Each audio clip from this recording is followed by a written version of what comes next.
자, 오늘 미가서 4장에서부터 7장까지 해서 우리가 마무리를 지으려고 합니다.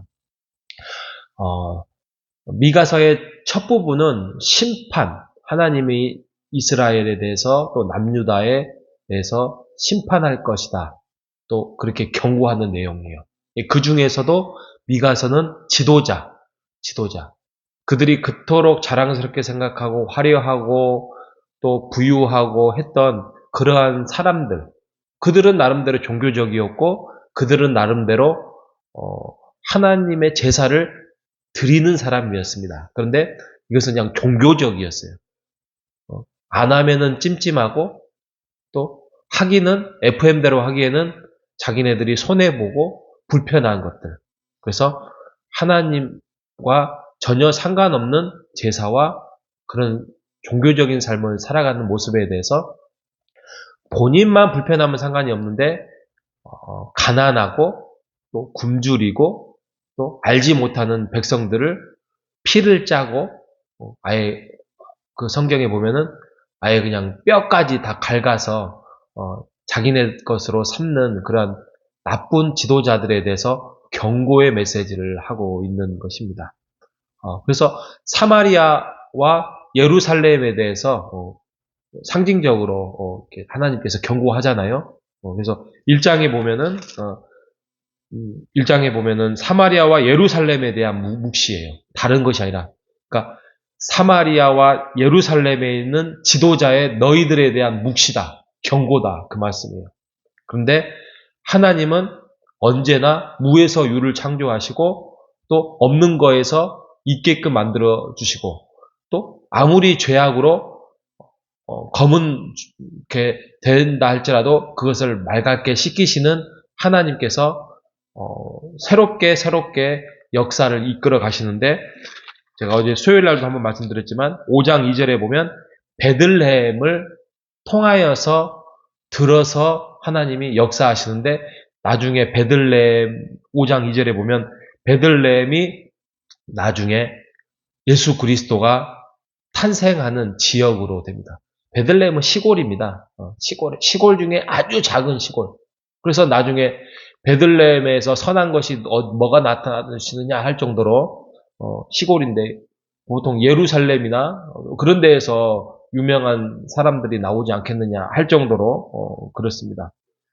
그래서 5장 2절이 어떻게 보면 예수 그리스도가 700년인가요? 700년 후에 다시 탄생할 것이다라는 말씀을 예언적으로 하고 있습니다. 그렇기 때문에 어떻게 살아가야 되느냐? 6장에 가면 너희들이 부정한 저울이나 강포나 악한 행동을 하지 말고 하나님 앞에 정의롭고 하나님과 함께 살아가는 진짜 생명력 있는 하나님을 모시고 하나님께 예배드리는 삶을 살아가야 된다. 그래서 6장 8절에 그것이 하나님이 선한 일이다 라고 말씀을 하고 있습니다. 그래서 7장에 가면 이제 하나님께서 결국에는 회복시킬 것이다. 너희들이 아무리 악할지라도 남은 자를 선택하여서 그 남은 자를 통하여서 하나님의 역사를 세워 가실 것이다. 없는 거에서 있게끔 무에서 유를 창조해서 하나님께서 이 나라를 세우시고 하나님의 백성을 이끌어 가실 것이다 라고 말씀을 하고 있는 것이 7장입니다. 그래서 7장 7절에 보면 미가의 고백이 나옵니다. 미가의 고백이 오직 나는 여호와를 우러러 볼 것입니다. 이게 우리의 고백이 되시기를 바랍니다. 어떠한 환경에서든지 하나님만을 바라보는 여러분 되시기를 바랍니다. 우리에게 찾아오는 고난이 있을 줄 압니다. 그 고난을 우리가 극복해 나간다는 것이 말이 쉽지요. 어렵습니다. 예, 압니다. 그럼에도 불구하고 그 고난을 우리가 그리스도인으로서 하나님의 자녀로서 그것을 딛고 일어서는 것, 이것이 그리스도인의 명예라는 사실을 여러분 기억하시기를 바랍니다. 다른 명예가 없어요.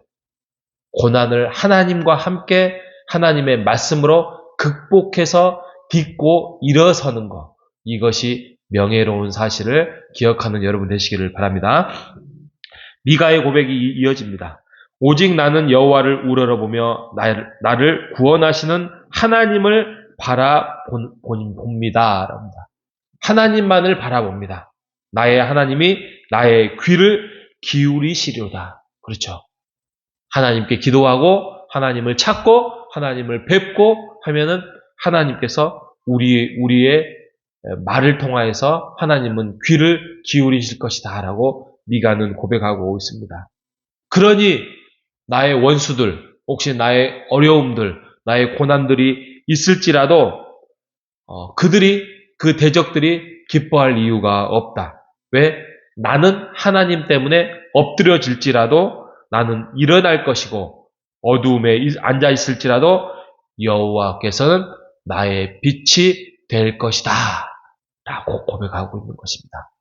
여러분, 어두움에 있습니까? 아니면 힘듦에 있습니까?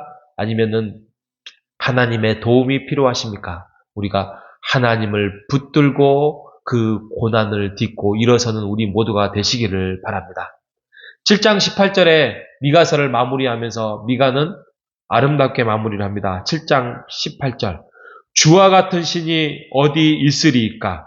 주께서는 죄악과 그 기업에 남은 자의 허물을 사유하시며 인애를 기뻐하심으로 진노를 오래 품지 아니하시나이다. 그렇죠.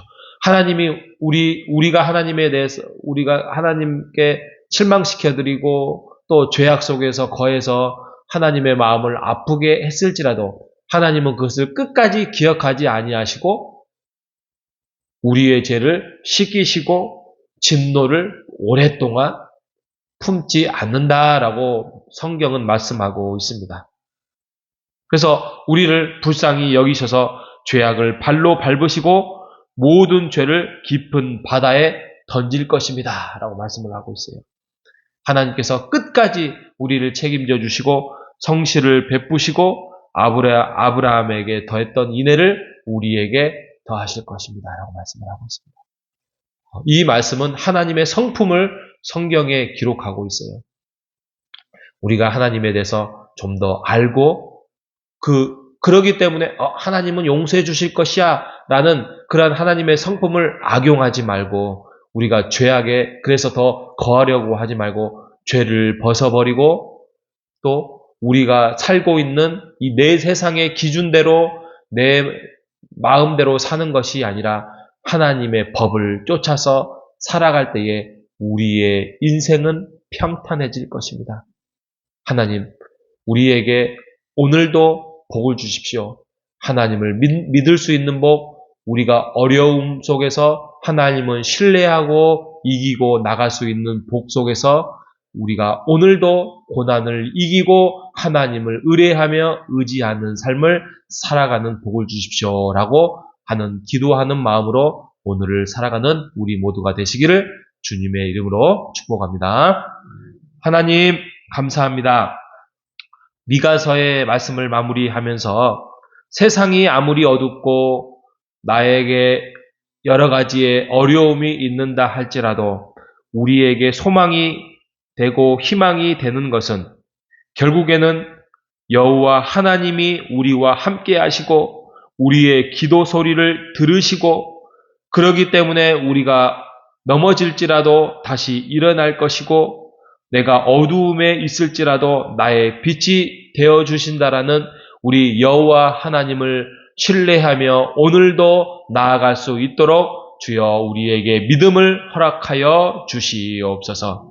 미가서에 말씀하셨던 것처럼 아무리 세상에 좋은 것들이 있다손 하더라도 주와 같은 신이 어디 있습니까? 라는 고백이 오늘 우리의 입술을 통하여서 나올 수 있도록 우리를 지키시고 인도하여 주시고 믿음을 더하여 주시옵소서. 살아계신 예수님의 이름으로 기도합니다.